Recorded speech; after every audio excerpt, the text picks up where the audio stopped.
Aneh juga di Wapresnya. Wapres, kalau orang nggak tahu dengan Anda, jangan orang yang disalahkan. Dia marah ya, dia marah kepada anak-anak. Karena anak-anak dia bertanya sama temannya, siapa tuh katanya. Nah, karena orang anak-anak tidak tahu dengan Anda, anak aran konstitusi, jangan yang dimarahin tuh anak-anak. Jadi orang wajar saja tidak tahu dengan Anda, karena Anda bukan siapa-siapa sebenarnya. Setelah menjadi Wapres inilah makanya orang sedikit orang-orang politik, orang-orang yang ini tahu. Sebelumnya Anda nggak dikenal orang sama sekali, nggak ada. Anak itu siapa, orang juga nggak peduli, karena bapak kau, Mr. Jokowi, juga selama ini nggak pernah membuat orang itu menjadi terkagum-kagum dengan keluarganya. Nah, itu persoalannya. Ini parah nih. Jangan kau marah kepada anak-anak kalau dia tidak tahu. Tenang.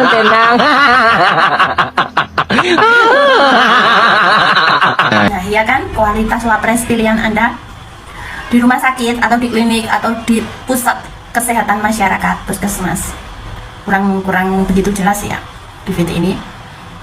Gibran melakukan kunjungan kerja dan nanya kepada pasien. Kalau saya jadi pasiennya, nggak bakalan saya tanggapi meskipun dia Wapres. Kenapa? Ngurusi awake loro malah dijak cangkeman. Bukannya membuat keadaan baik tapi tambah runyam. Nggak usah berpikir positif, nggak usah sakit hati lah, nggak usah inilah. Simpel aja kok, solusinya apa? Itu aja. Berobat pengen sembuh, berobat pengen pelayanan bagus, pengen pelayanan baik, dan antrian tertib, dokter yang memberikan pelayanan juga datang tepat waktu, visit juga dengan schedule yang sudah ditentukan. Misalkan praktek dokter jam 9 ya diusahakan datang jam 9. Antrian juga mendapatkan pelayanan cepat terbaik. Nek gur cangkeman gambleh tak kabeh wong iso, ya toh. Dan orang sakit itu nggak butuh ucapan seperti ini, nggak butuh percakapan, nggak butuh solusinya ya pelayanan cepat ditangani, antrian tidak banyak, tidak menunggu dokter lama. Udah itu aja. Mau ditanya apa dia juga nggak bisa memberikan solusi, paling jawabannya nanti ya tanya sama Menteri Kesehatan. Itu aja kan. Setiap kali dia pergi melakukan kunjungan kerja, nggak ada yang bisa memberikan solusi dalam setiap permasalahan yang terjadi. Pasti dilempar ke orang lain, pasti dilempar ke pihak lain. Terus gunamu teko neng kunjungan kerja di opo? Itu aja pertanyaan saya. Bang, bener nggak nilai Gibran itu kalau di Indo setara IPK 2,3? Saya akan coba tanggapi video anak muda namanya Bima ya. Tadi dia panjang lebar banget ya, membahas tentang penilaian. Ada yang bertanya sih tadi, terus dia menjawab ya. Sebenarnya Bima ya, di sini masalah ijazah Gibran tidak membahas tentang nilai, tapi membahas tentang tempat atau pernah kuliah ya. Karena ini ada dua pembelanya Gibran, dua-duanya perempuan ya. Ada yang namanya siapa sih, Ina Liem, terus ada yang pernah tinggal di Singapura. Nah, kalau yang satunya bilang Gibran kan sudah kuliah di ini udah tamat SD SMP 3 tahun. Ya, teman-teman, kembali lagi bersama saya di channel ini. Mari kita saksikan bagaimana tanggapan para netizen tentang kasus ataupun keberlanjutan kasus ijazah Pak Gibran ini dan tentang cuplikan video tersebut. Jadi teman-teman, tentunya kalian sudah pada tahu bagaimana situasi yang dialami Pak Gibran sekarang ini ya. Jadi untuk lebih mengetahui dan yang lebih ingin tahu video ini, jadi kita lanjutkan saja teman-teman. Jadi di sini mereka mengatakan yaitu Pak Prabowo segera gantikan wapresnya dulu ya, karena masyarakat Indonesia tidak mau melihat Pak Gibran ini yang sangat dihina-hina terus dan memalukan kalau misalnya mau berbicara. Jadi sebaiknya Pak Prabowo tidak memiliki wakilnya saja ataupun digantikan dengan orang lain, ya, karena orang lain ataupun orang-orang yang ada di Indonesia kita itu banyak yang pada pintar dan memiliki akal yang sangat baik.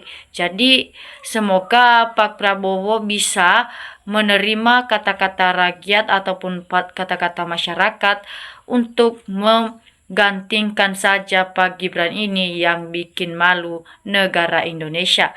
Jadi teman-teman, mereka juga bilang di sini tolong diperiksa dengan teliti apakah si Fufu Fafa ini sedang sakau saat itu. Ya, si Fufu Fafa ini sangat keras mulutnya ini, makanya tidak bisa dilawan oleh para warga negara Indonesia karena dia salah satu pembela kebohongan Pak Jokowi beserta anaknya si Gibran itu.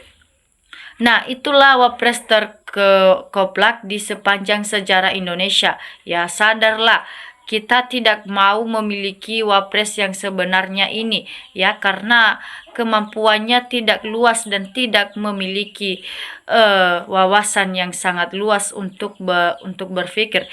Jadi, baru kali ini Indonesia punya wapres terceleng, terkoplak, nggak bisa berpidato.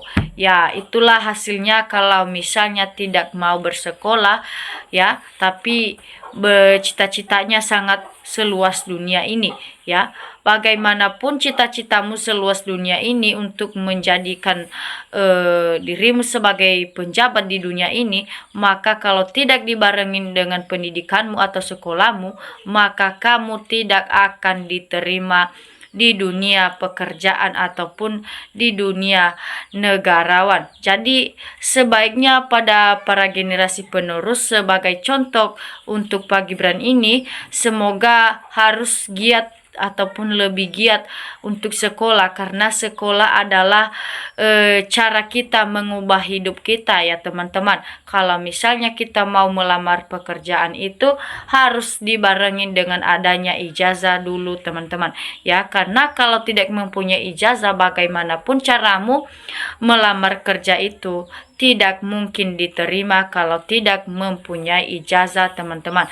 Jadi sebaiknya para generasi penerus harus berpedoman ataupun mencontohkan pengalaman dengan Pak Gibran ini yang telah merekayasa ijazahnya untuk mencalonkan diri sebagai wakil presiden di negara Indonesia tercinta ini, ya. Inilah yang lagi pada heboh sekarang, teman-teman, karena Pak Gibran telah memalsukan ijazahnya, makanya rakyat Indonesia tidak mau berterima dengan hal tersebut, teman-teman. Ya, jadi supaya lebih cepat selesai masalah ini, maka Pak Prabowo sebenarnya harus mengambil tindakan untuk digantikan saja Pak Gibran ini yang bikin malu Indonesia, ya, karena nanti kalau lama-lama Pak Gibran menjabat jadi calon wakil presiden, maka dia bisa memakan sebanyak-banyak mungkin uang di Indonesia tercinta ini, teman-teman.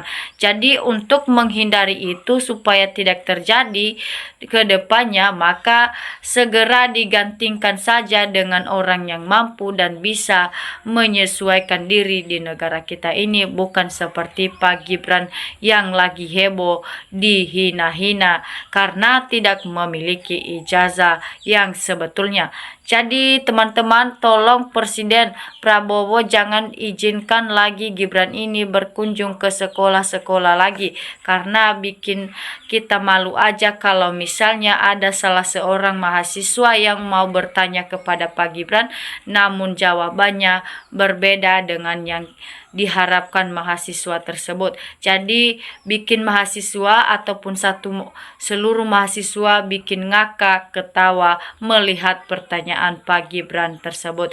Jadi untuk menghindari itu sebaiknya Pak Prabowo tidak membawa wakilnya kalau misalnya berkunjung di sekolah-sekolah yang ada di Indonesia kita, karena Gibran ini punya kelainan jiwa, potensi menyiksa orang sangat berbahaya ya, karena dia tidak bisa menjawab. Nanti kalau misalnya diejek, nanti dia juga panas melihat siswa mengejek dirinya karena dia tidak bisa berbicara, teman-teman. Jadi KPU secepatnya buatkan aturan keturunan PKI, dilarang nyalon dilarang nyalon presiden dan wakil presiden agar Indonesia selamat dari kehancuran kalau misalnya tidak memiliki syarat ataupun ijazah berkas-berkas lainnya untuk mencalonkan diri jadi pemimpin di negara kita ya, karena kalau kamu memaksakan pasti ujung-ujungnya itu adalah bermasalah, karena suatu aturan di Indonesia ini tidak boleh dilanggar oleh satu orang pun ya. Kalau kamu mau melanggar maka kamu kena sanksi, maka dihukum ataupun diseret ke penjara. Jadi sebaiknya Pak Gibran yang telah melakukan kesalahan dan melanggar aturan di Indonesia ini, maka sebaiknya harus dimakzulkan ataupun diseretkan saja ke penjara karena telah berbohong di negara tercinta ini. Nah, jadi teman-teman, itulah bukti bahwa kedewasaan itu butuhkan seorang pemimpin, terutama dalam berkomunikasi dengan semua kalangan, gestur pun akan disorot. Jadi Ade Marmando bilang wapres terbaik, hahaha adik aku, lihat itu wapresmu yang sangat menjijikan itu.